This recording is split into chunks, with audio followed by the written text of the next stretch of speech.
Alright, so I made a little exercise over Take the A Train. So I'm not going to teach you the tune. This is for those of you who already know the tune. I'm assuming that you know the tune Take the A Train and the chord changes. And I also kind of assume that you understand bop scales. I've explained bop scales many times before. So this is for those of you who know what bop scales are. I thought it was a good time to make another little workout session. So here we're going to play bop scales, but we're also going to apply some of Barry Harris's rules. So it's all about how you're actually starting the bop scales. You don't have to start on a chord tone every time. So you can start on any scale degree. We're going to take a look at that and see what we can come up with. So let's get started. First off, we need to decide what bop scales to play over the chords. So first chord is a C major. We're going to play a C major bop scale.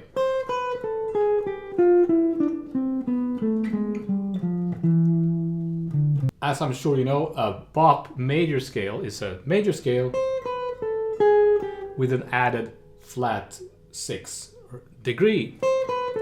So in this case, an A flat. So let's start with the root and play descending. So by doing this, we are alternating chord tone, passing tone, chord tone, passing tone. Another thing that I've mentioned before in previous videos is that you have to think of the 6 as a chord tone. So not the major 7. It's actually a 6 chord rather than a major 7 chord in this early style of jazz. Next up is a D7. So we're gonna play a dominant scale with an added major 7.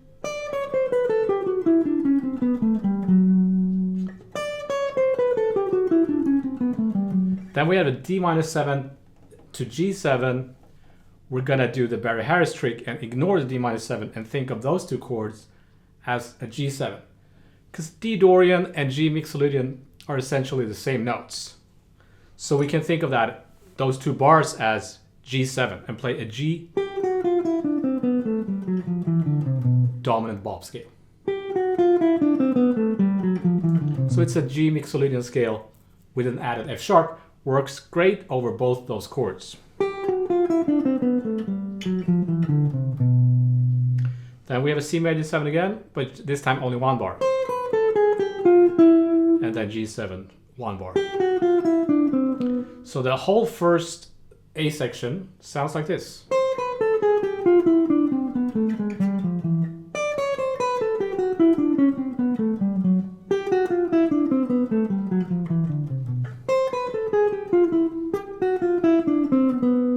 Let's try that over the backing track. I'm using my iReal Pro app.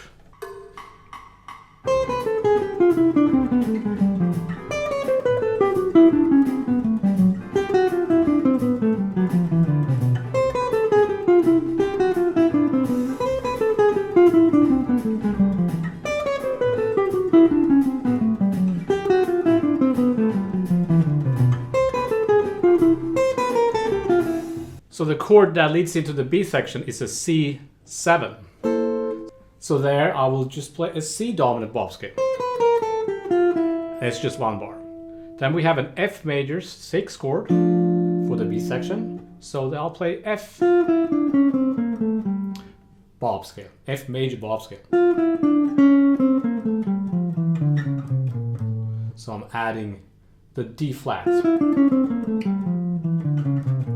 That chord lasts for 4 bars, so I have to play the whole thing twice. I'm just keeping it simple. Then we have a D7 again. We're back. So I'll play the whole thing. Maybe I'll slow it down a little bit for you.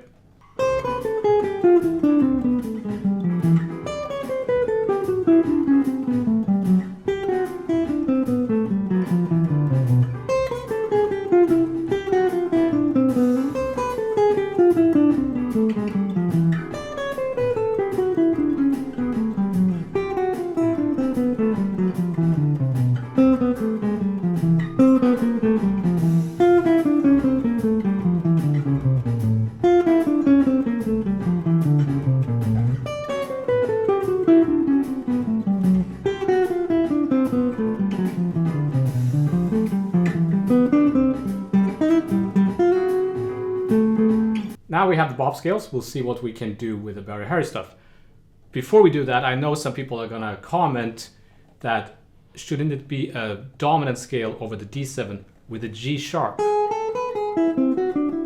When you have a dominant chord on the second degree, it's usually Lydian dominant.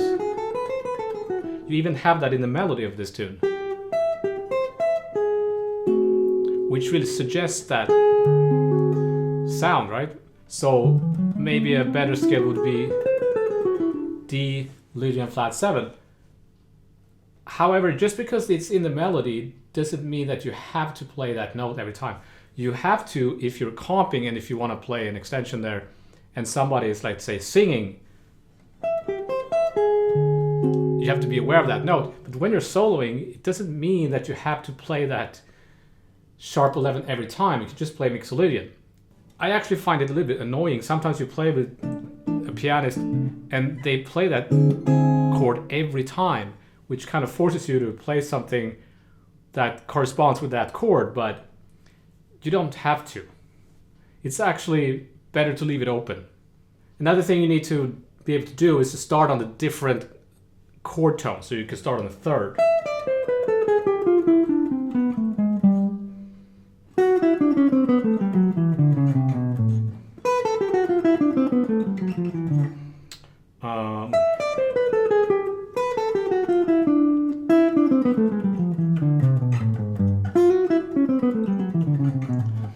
And you should be able to start on the 5th or the 7th or the 6th. One thing you can do is to play a little triplet on the first note. Let's say we start on the root. You get the kind of Donna Lee feeling. Now, here's the thing though, if we do that, we're playing a non-chord tone on the strong beat.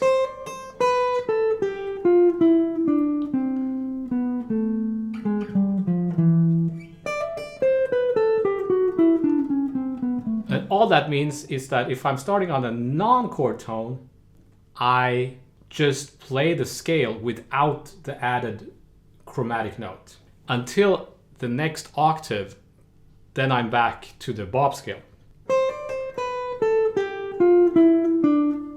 There, I'm back to normal, so that's where I play a normal bop scale after that.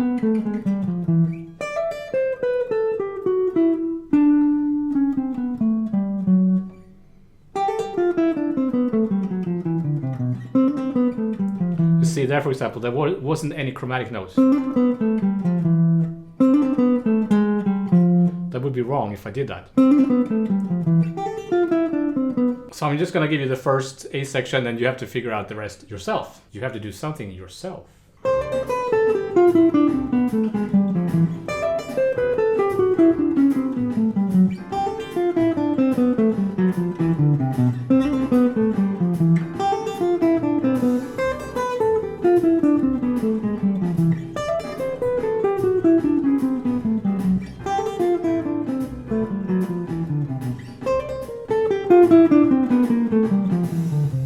So yeah, it's gonna take too long if I play the whole tune, so from now on I'm just gonna play the A section. If we start on the non-chord tone and do a triplet,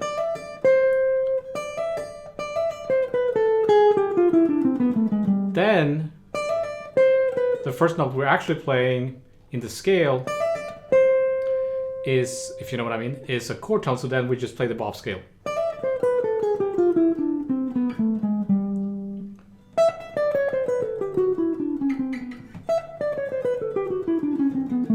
So here I'm starting on the second degree of the scale, so the D.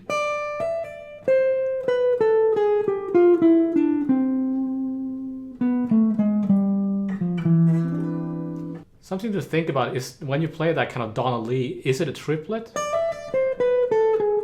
Or is it the 8th note and 2 16th notes? People do both, or maybe somewhere in between those two things. All right, so starting on the second degree of the scale sounds like this.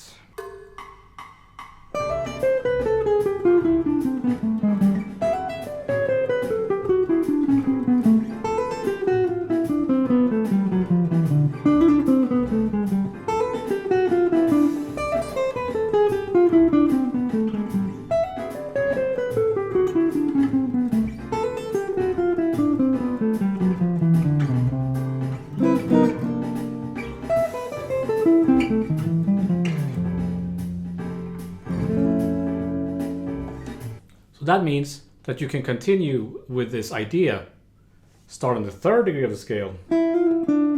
Well, now it means that you're gonna have to abandon the Bebop scale for the first octave, right? And then play the Bebop scale from there.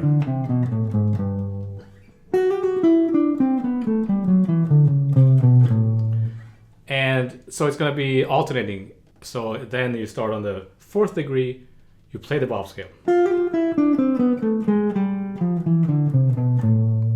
And so on and so forth. I don't want to play all of those examples here because that would make the video many hours long. Plus, it's not that I'm lazy, but I want you to figure this out for yourself. It's a much better process. I'm just explaining the concept and then you do the work. So by the way, these PDFs are on my Patreon page. Next thing that Barry Harris suggests is to play a chord tone and then go up a third. And then play a scale from there.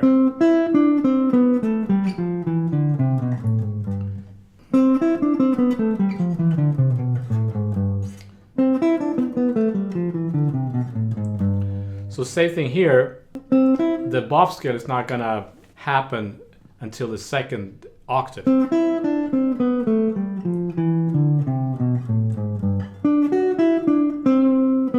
It would be weird if I played. Then it will be shifted.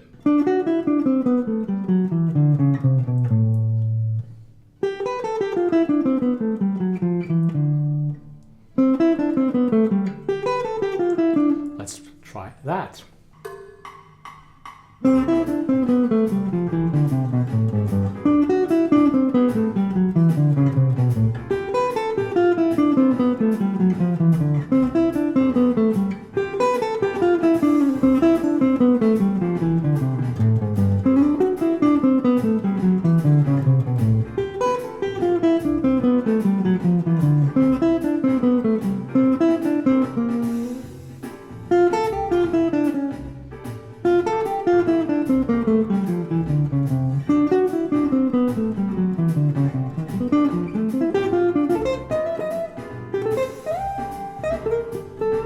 And just like before, that means you can start on the next degree of the scale, the second degree.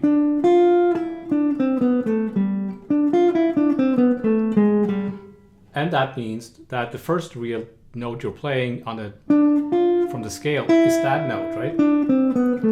Which is a chord tone, so then you play the Bebop scale.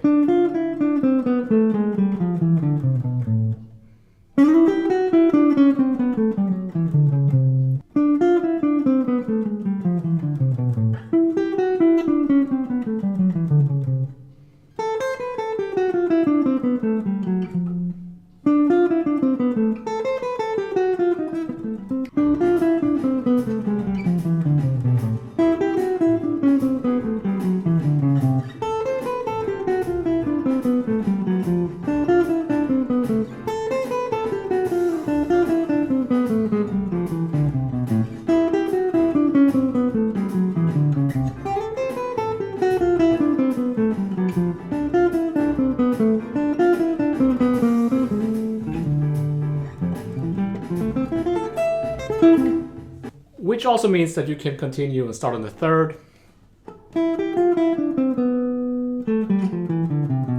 And the fourth.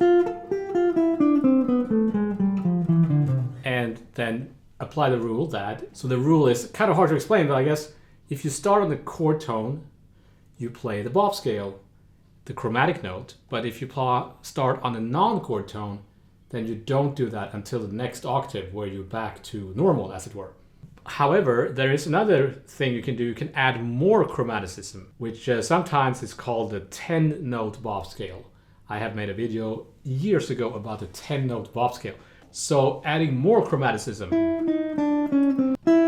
you can play chromatically from the E. So the Bebop scale would sound like this.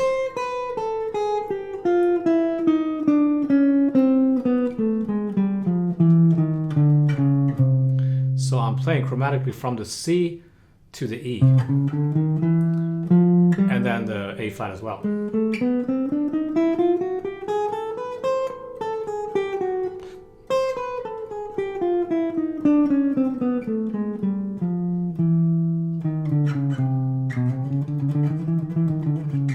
if I apply that to this same exercise we just did, you get this.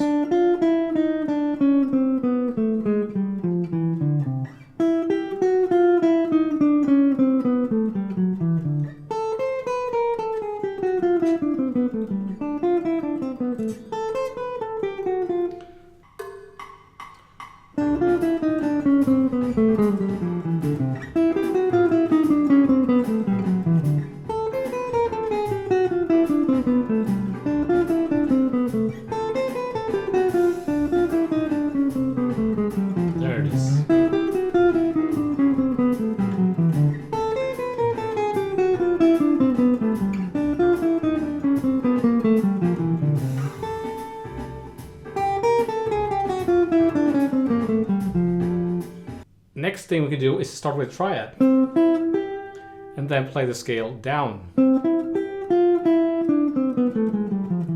So that's an E in the chord tone.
Sorry, I digress. You can also do that, of course, with any other triad from the scale. You could do a 7th chord, like a C major 7 arpeggio. So then the first note you're playing from the scale would be a chord tone, so then it's no-brainer, just play the Bebop scale.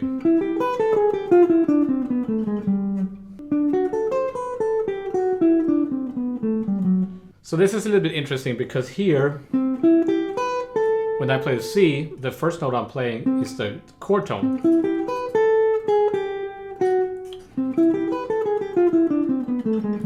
But with the D, the 6th degree is not a chord tone, so there I don't play the Bebop scale.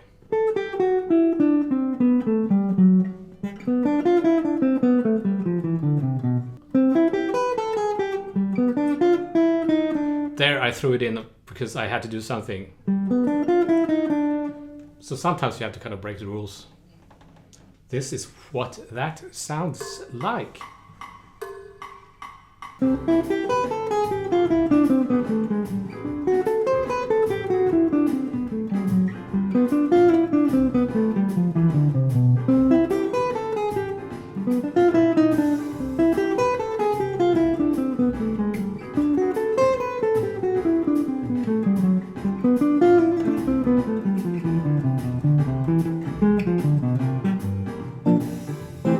Notice that I played the dominant.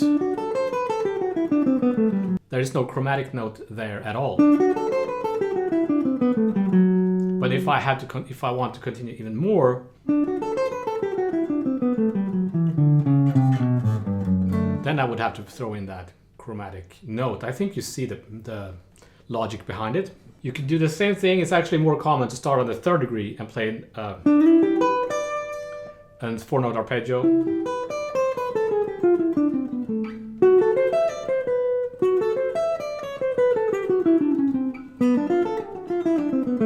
Then you add the chromaticism because you're starting the scale on the chord tone.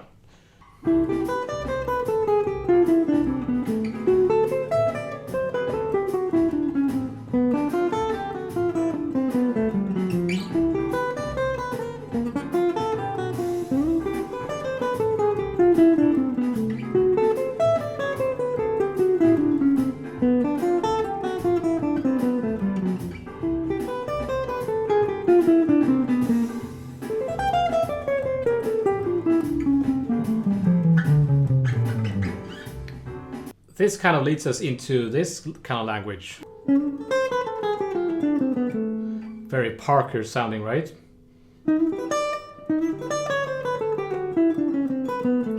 So I'm playing the second degree of the scale is D, a 4-part chord. But I'm starting with a chromatic note below on an offbeat, and then I play a triplet.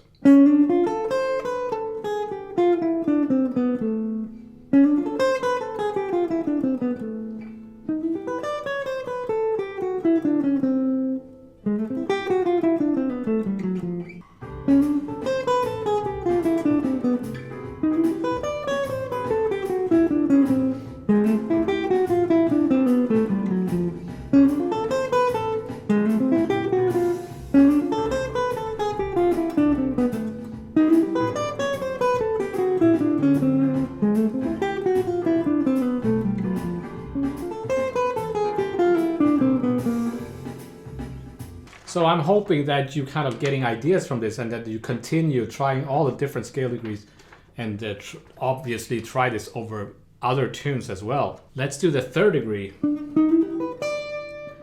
So an E minor 7 arpeggio, right? That's the third degree of C major with a chromatic leading note.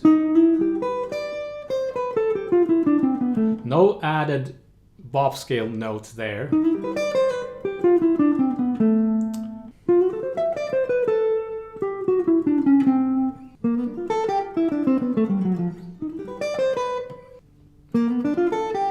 Let's check that out.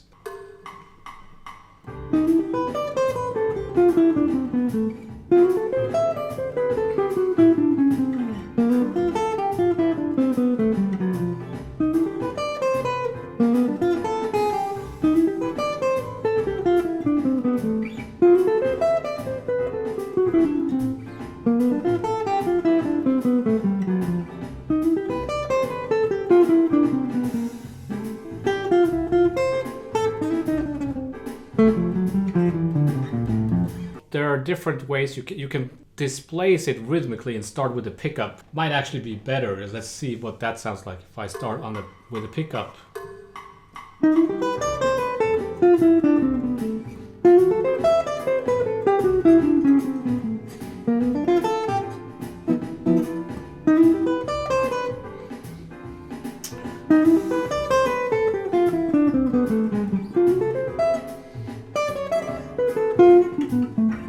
That's a good idea to anticipate the bar with a pickup. Let's try the fourth degree too. It's a little bit weird maybe, but... So that's an F major 7 arpeggio.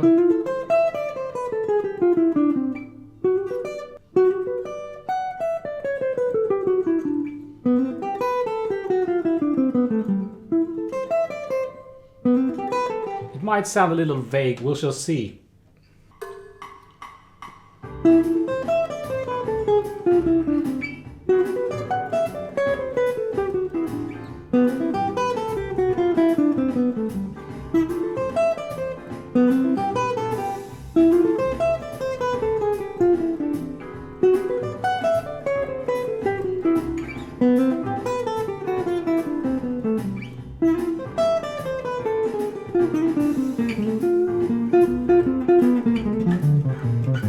So the idea is to get into the habit of always playing chord tones on strong beats and passing notes on weak beats. If you can keep that going, then you have a good solid kind of foundation for bebop language. So all these exercises is in PDF form on my Patreon page. Huge thank you to my patrons and thank you for your time and attention, and I shall see you next time.